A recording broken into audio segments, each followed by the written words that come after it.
जल साहब तो हमारे साथ ही है, लेकिन शाह महमूद साहब ने पाकिस्तान के फॉरेन मिनिस्टर ने हमें ज्वाइन किया है। शाह महमूद कुरैशी साहब, वेरी ग्रेटफुल टू यू कि आपने इतने शॉर्ट नोटिस पे हमें इतने अहम इशू पे ज्वाइन किया है। फॉरेन मिनिस्टर, हमारे जहनों में खदशात ये हैं, और आपसे ज्यादा कोई इसको समझ नहीं सकता कि हमारे किसी मैयर से हिंदुस्तान और उसकी इंटेलिजेंसिया और उसकी इस्टेब्लिशमेंट जो है वो क्या मतलब निकालेगी हमारे किसी स्टेप से। वो कहेंगे कि हमने जस्टिफाई कर दिया उनके मैयर को। इस पर आपका क्या रद्द-ए-अमल? हम देखिए ना, जब हिंदुस्तान यूनियन टेरिटरीज बनाता है वो उसके स्टेटस को चेंज।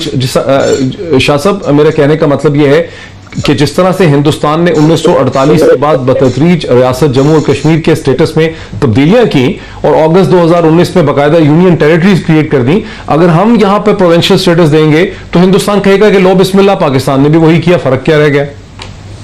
जी, मैं अर्ज करता हूँ बिलाल साहब, उसमें फर्क ये है कि हमने एक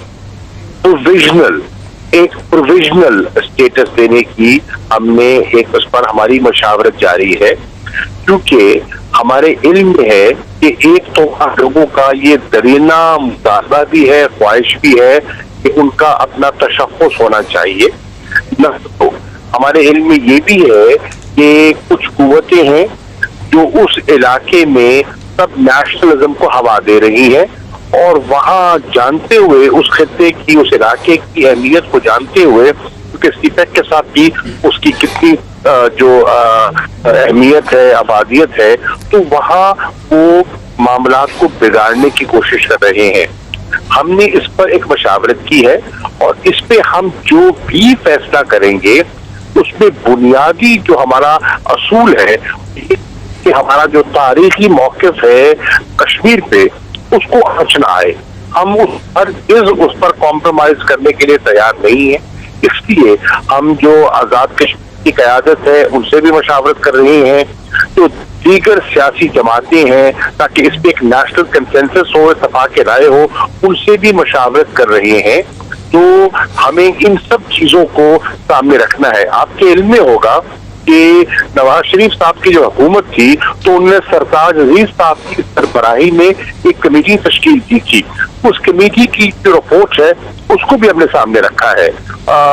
जो माजी में जो 2009 में जो कुछ इक़दाम किए गए थे उनको भी सामने रखा है, और इस पूरे तनाजुर को सामने रखते हुए अपने असूल को पर कॉम्प्रोमाइज किए आगे बढ़ने का इरादा रखते हैं। फॉरेन मिनिस्टर, एक ये समझा दीजिए हमें कि पाकिस्तान की हर जमात को आपने इस मीटिंग में मदऊ किया, जहां पे आर्मी चीफ थे, जहां पर इंटेलिजेंस ने ब्रीफिंग दी, वहां पर शेख रशीद थे जिनके सिर्फ एक सीट है, वहां पर जमातें इस्लामी थी, तमाम जमातें वहां पर मौजूद थी। लेकिन आज़ाद कश्मीर के प्राइम मिनिस्टर जो खुद PMLN के हैं, वहां शहबाज शरीफ साहब भी थे। आपने मुस्लिम कॉन्फ्रेंस को नहीं बुलाया, जो आज़ाद कश्मीर की तारीखी तौर पर बहुत बड़ी सियासी जमात रही है। तो फिर ये कंसल्टेशन का प्रोसेस तो फॉरेन मिनिस्टर अधूरा सा रह गया। आज़ाद कश्मीर के जो वजीर आज़म हैं फारूक हैदर साहब, वो मशावरत में शामिल थे और मशावरत में शामिल हैं। हमें कश्मीरियों की जो इस मामले में हसासियत है उससे हम गाफिल नहीं रह सकते और न रहेंगे। शेख साहब, आप कश्मीरी ओरिजिन के हैं, हमेशा कश्मीर कॉज के साथ आइडेंटिफाई करते हैं। हिंदुस्तान की रियासती इदारे जो है वो आपके बड़े खिलाफ हैं, वो आपके खिलाफ प्रोपेगेंडा भी बहुत करते हैं। देखिए, हिंदुस्तान तो हमारे मुल्क में, सारी दुनिया में उसको सबसे ज्यादा तकलीफ इसी बात की आजकल वो कोरोना में मुब्तला है। 1 लाख बंदे उसके रोज केस आ रहे हैं, कमोबेश 92,000 95,000, और वो पाकिस्तान में किसी सूरत में नहीं चाहता कि इसकी इकॉनमी स्टैब्लिश हो, यहाँ अमन हो, सुकून हो, यहाँ बेहतरी और बरतरी हो, क्योंकि उसको नजर आ रहा है कि उसके हालात और मामलात 28-30% जो है उसकी इकॉनमी नीचे गई है, और वो दुनिया में इस वक्त गद्दाफ के महाज पर जो कुछ उसके साथ हुआ है या जो कुछ वो सोचे बैठे था वो उसकी नफी हुई है वहां पे।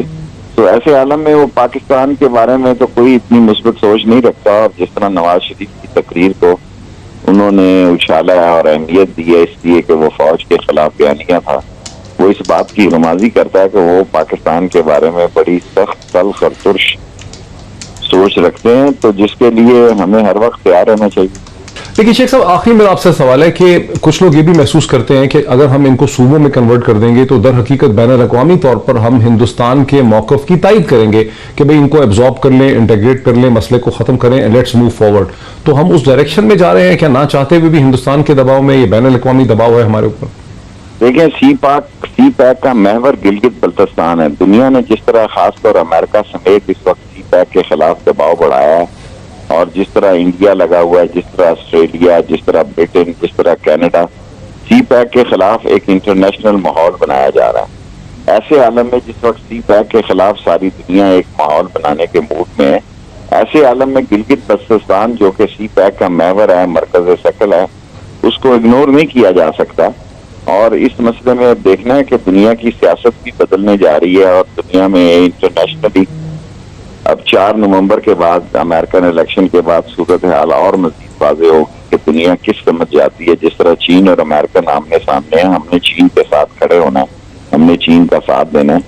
और जिस तरह हमने तब्दीलियां की हैं, आज हमारी फोर्सेस ट्रेनिंग कर रही हैं, एक्सरसाइज कर रही हैं रूस में, जिस तरह हमने एक नई सूरत हाल की तजहीद की है, उसमें सारे मसलों की तरफ देखकर फैसला करना होगा कि यूएन रेजोल्यूशन से मावरा कोई हल इस मसले का है नहीं। लेकिन इस वक्त जो गिलगित बल्तिस्तान के लोगों की कंडीशन है, उसको देखना इसलिए जरूरी है कि न वो आजाद कश्मीर पार्लियामेंट का हिस्सा है, न उनकी हुकूमत का हिस्सा है, न उनका पाकिस्तान पार्लियामेंट में कोई रिप्रेजेंटेशन है, न सेनेट में कोई रिप्रेजेंटेशन है। तो वो कौन लोग हैं, उनको शनाख्त देना और उनके लिए डेवलपमेंट करना उस एरिया में, और उनकी जो दादरसी करना है, उनकी जो हालत है उसको मुआशी तौर पे बेहतर बनाना, सोशली बेहतर बनाना, एक प्रोविजनल एडमिनिस्ट्रेटिव अरेंजमेंट के तहत करना जरूरी है। किया जा सकता है, लेकिन ये इसका मुस्तकिल हल उस वक्त होगा जब यूएन रेजोल्यूशंस के मुताबिक प्लेबिसिट होगा, और दोनों तरफ जो इंडियन ऑक्यूपाइड कश्मीर है, मकबूजा कश्मीर, और आजाद कश्मीर और गिलगित बल्तिस्तान का, अब जो बात तारीखी एतबार से है उसमें भी कोई दो राय नहीं है। जो डॉक्टर खट्टर बंगे साहब बात कर रहे हैं वो 100% दुरुस्त है कि उस वक्त भी गिलगित बल्तिस्तान एक मकबूजा इलाका था, वो मिल्कियत नहीं थी महाराजा की। तो मकबूजा इलाके को नथी कर देना, स्टेटस कर देना, उसको जो उस वक्त प्रिंसली स्टेट्स थी उनका मातहत कर देना, ये किसी को प्रोरोगेटिव इसका नहीं है। लेकिन जब तक ये यूएन रेजोल्यूशंस के ऊपर मौजूद है, पीस मील सोल्यूशन पूरे कॉज को नुकसान पहुंचाएगा। लिहाजा प्रोविजनल अरेंजमेंट तो किया जा सकता है, प्रोविजनल एडमिनिस्ट्रेटिव अरेंजमेंट किया जा सकता है विद दिस कंडीशन कि इसका फाइनल हल और सेटलमेंट उस वक्त होगा जब यूएन रेजोल्यूशन के मुताबिक पूरे इलाके में प्लेबिसिट होगा और लोग अपनी राह का इंतखाब खुद करेंगे। जी डॉक्टर साहब, मेरे ख्याल में मैंने काफी लोगों से यहाँ बात भी की और बात मैं करता रहूंगा। इसके अंदर एक बड़ी सिंपल सी बात है, मतलब आज मैं किसी को कह भी रहा था कि जितने पाकिस्तान के झंडे और आई लव पाकिस्तान के यहाँ मैंने निशानात देखे हैं, तो इतने तो पाकिस्तान में भी नहीं मिलते कि इनकी जो 73 साल से जो इनके अज़ाइम थे वो हम रिकग्नाइज करें, और बहुत जरूरी है कि हम इसको अभी भी रिकग्नाइज करें। मेरे ख्याल में ये एक बड़ा खुशाइन फैसला हुआ है। अब इसमें प्रोविजनल वाली जो आप बात कर रहे थे, हमारा चीन के साथ अग्रीमेंट 1963 में जो हुआ था बॉर्डर का, उसमें भी ये लिखा हुआ था कि this is provisional and pending the final settlement of the dispute of the state of Jammu and Kashmir. तो वो हम यहाँ भी कर सकते हैं। इसमें मेरे ख्याल में कोई दिक्कत की बात नहीं है कि वो जो सेटलमेंट है उसकी पेंडिंग हम इनको प्रोविजनल स्टेटस से। इसके साथ साथ मैं ये भी बयान कर दूं कि कायद-ए-आज़म मोहम्मद अली जिन्ना ने फरवरी 1948 में हुंजा और नगर का फुल एक्सेशन पाकिस्तान के साथ एक्सेप्ट किया था।